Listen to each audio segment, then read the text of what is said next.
second place, of course, now, Marquez, because he was 19 seconds behind that lead group when they came in. Of course, with the time it took for those guys to come in, Marquez took seconds faster. He'll be passing him on the next lap. Is Miller going to come in? Is Miller going to stick it out? Miller is going to stick it out. He's got, and you know, he's probably doing the right thing, isn't he?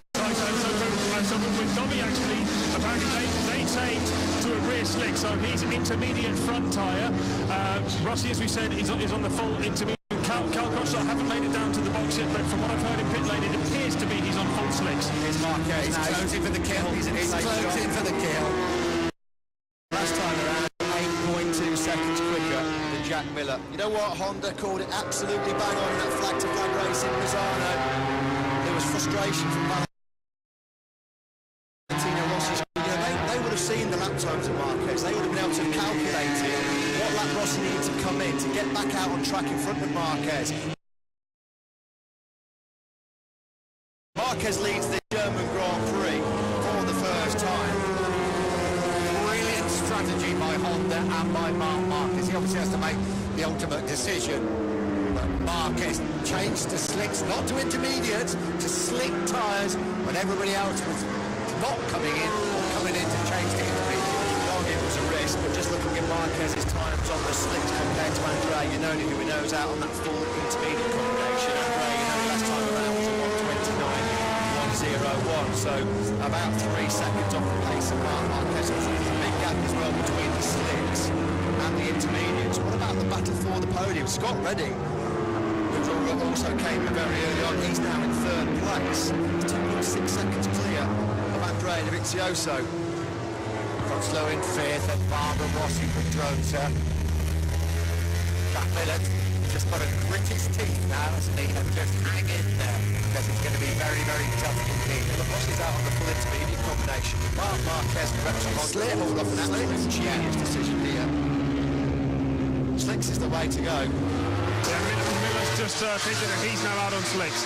It's a shame for Jack Miller, but in many ways you can see what he was trying to do.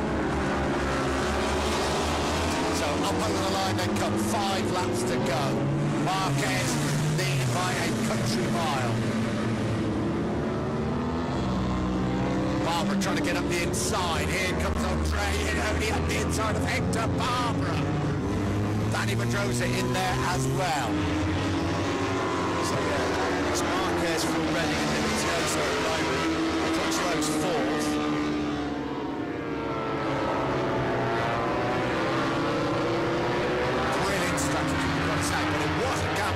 That was a gamble, wasn't it, Dylan? To go out on slicks when everybody else was thinking about intermediates. No, massive gamble, massive. But do you know what? Lots of people have actually said, you know, Inters are never really that useful because once the track is starting to dry, they generally recommend just go straight onto the slicks. And you know, it seems like Honda were the ones who kind of took that advice a little bit more literally than the others.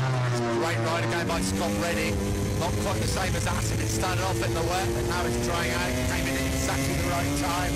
Feels like Misano history repeating itself. You know, Rossi are just staying out on track for 2 or 3 laps too long. So tremendous battle going on here.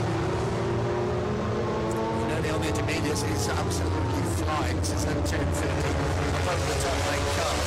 The difference between that Rossi and Barbara, you know, he's got those intermediates nicely up to working temperature now. It's Marquez then from Redding. Dovizioso. Crutchlow's second behind Dovizioso, so that battle for the podium not quite complete yet.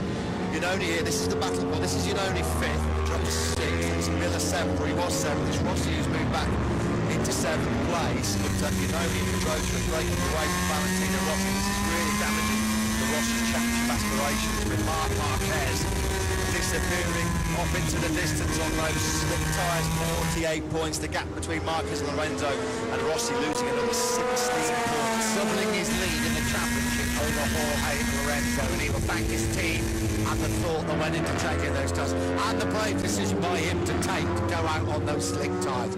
Scott Redding running in 2nd place. That would be his best ever MotoGP finish. 3rd in Assen, of course he finished 3rd in Misano in a similar sort of race, wasn't it, almost a year ago for Scott Redding. Contrasting emotions for the Pramac Ducati Ducati team, of course, Danilo Petrucci crashing out of the lead earlier on when it's a full wet track. This is going to be a great battle between the two former 10-3 Yamaha teammates, the two former factory Ducati teammates. There's a bit more than 16 points in the podium at stake here. It's a bit of pride at stake here between Dovizioso and Cal Crutchlow. Cal Crutchlow's not been on the podium since Argentina 2015. Was it Iannone or Dovizioso who beat them right at the end of the race? It was Iannone, were not the Ducati. Crutchlow fastest lap of the race, 1:26.539. It was almost a second quicker lateral moment for Crutchlow as he got on the gas coming out of the first corner. There's a warning sign there for the LCR Honda man. We ride with Dovizioso at the bottom of the Omega curve, turn 3. Start the climb uphill now. Cal Crutchlow 35 right in his face, as Matt said, teammates at Ducati. Big podium finish this could be for Cal Crutchlow. Over the top they come, down through turn 7, 2.5 laps to go. Marquez is going to win this one by a country mile. Crutchlow lines him up as they come up the hill, but Dovizioso is very strong up here. And Cal Crutchlow's having a pregnant wife, Lucy's not touching with this. Baby due in about 3 weeks' time for Crutchlow. He's all over the back of Andrea Dovizioso. They had a fair few last lap battles when they were teammates in 10-3 Yamaha, and it was usually the Italian that came out on top. Here comes Crutchlow. Is he going to make a turn at turn 12? Is he going to make a move? No. Dovizioso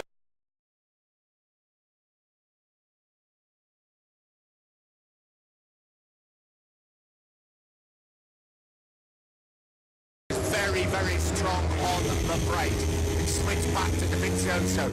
When they cross the line, they will be on their last lap. Here comes Crutchlow at turn 13. He's made it up the inside at turn number 13. Andrea Dovizioso was really slow there. He's really missed a gear or something coming through that turn 13. Dovizioso. Scott Running's got to be careful as well because he's in second place. Cal Crutchlow, 1:27.686 the last time around. That's the intermediate front tyre from Scott Running. How fast he is going. I'm not sure whether Dovizioso might have missed the gear or something. Crutchlow was taking a flipped away from him. They could have put him back on the tyre combination. I think it was because he was on a push wide, had to go wide, and then he was on a very wet part of the track. I think he almost had to throttle off there. Well, Crutchlow then. He's closing up on his great pal, great rival, Scott Redding. Redding chasing his second successive podium finish, third in us, and there is Crutchlow. Dovizioso looked at quite a likely race winner while it was wet, now down in 4th place. There's only Pedrosa Valentino Rossi running in 7th.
race in succession. Pedrosa from Chapman, and Miller had a great last couple of laps. Valentino Rossi, and this Scots the 8th place for him. Barbara in 9th, disappointing for him. Alvaro Batista, decent ride for him on the Aprilia.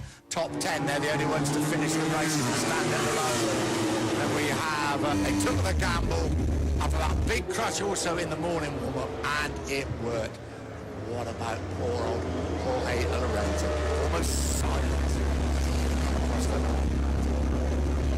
Coming over the line to pick up 1 point. 15th place for Jorge Lorenzo. There we go, 48th. He has doubled his championship lead. 7 wins in a row they're here. 7th Hamilton Marquez, 7 wins in a row now for Honda. And their tactics, yes, they were risky, but sometimes you do have to roll the dice. He got himself into a position in the championship where he could take a risk with that 24-point cushion, but it wasn't a masterstroke. It was a masterstroke, Matt. While others were coming in and changing to intermediates, he went out and put on the slicks. Well, we can really see from those TV shots. It's so.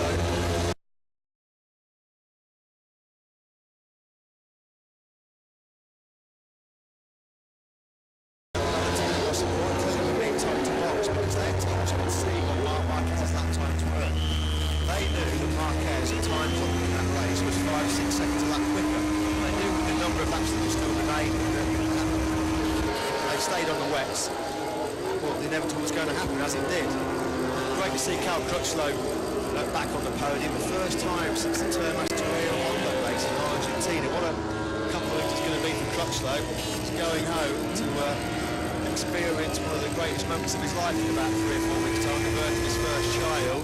He'll be doing it. Tremendous stuff. That was Crutchlow of old, wasn't it?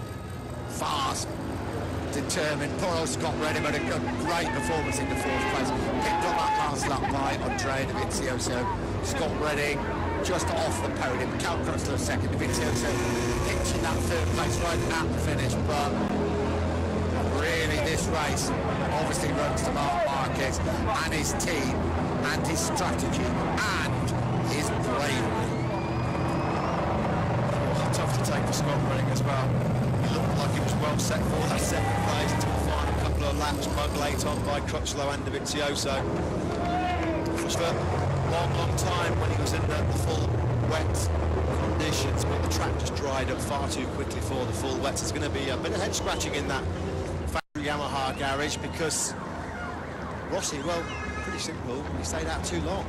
He did. Marquez took the gamble. The team took the gamble. They fitted their slick tyres. I mean, who makes that decision? Intermediates or slicks? The rider certainly can't, can he? So that